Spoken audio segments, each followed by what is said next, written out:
माता लक्ष्मी पूजन की पौराणिक कथा। एक बार की बात है, एक जंगल में एक साहूकार रहता था।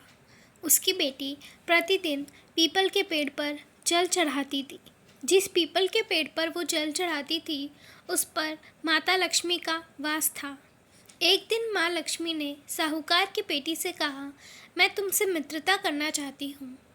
ये सुनकर साहूकार की बेटी ने कहा, मैं अपने पिता से पूछकर बताऊंगी। बाद में साहूकार की बेटी अपने पिता के पास गई और उसने सारी बात अपने पिता को बता डाली। दूसरे दिन साहूकार की बेटी ने माँ लक्ष्मी से दोस्ती करने के लिए कहा। हाँ कह दी। दोनों अच्छी दोस्त बन गई। एक दिन माँ लक्ष्मी साहूकार की बेटी को अपने घर ले गई। माता लक्ष्मी ने साहूकार की बेटी को खूब स्वागत किया। उन्होंने उसे कई प्रकार के भोजन खिलाए। जब साहूकार की बेटी अपने घर वापस लौटने लगी तो माँ लक्ष्मी ने उससे पूछा कि अब मैं तुम्हारे घर कब आ सकती हूँ, या तुम अपने घर मुझे कब ले जाओगी।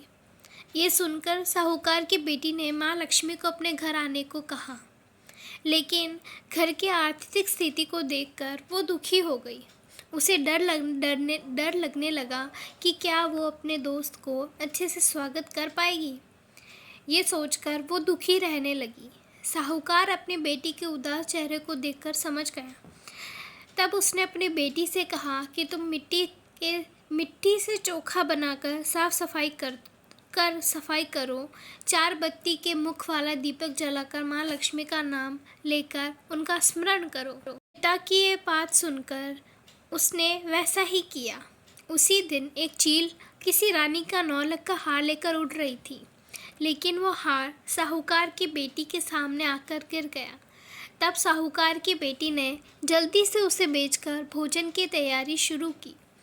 थोड़ी देर में भगवान श्री गणेश के साथ माँ लक्ष्मी साहूकार के बेटे के घर गई।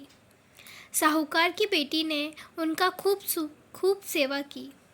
उसकी सेवा को देखकर माँ लक्ष्मी प्रसन्न हुई और उन्होंने उसे सारे दुख दूर कर दिए।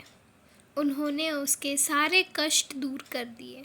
इस तरह से साहूकार और उसकी बेटी अमीरों की तरह जीवन व्यतीत करने लगे। उनके जीवन में धन धान्य की कोई कमी नहीं रही। हे माँ लक्ष्मी, जिस तरह साहूकार की बेटी का जीवन धन धान्य कर दिया, उसका जीवन सुखी कर दिया, वैसे ही आपकी पूजा अर्चना करने वाले लोगों का जीवन भी सुखी हो और सुख से भर जाए। धन्यवाद। अगर आपको यह कहानी पसंद आई तो कमेंट सेक्शन में जय माँ लक्ष्मी ज़रूर लिखें।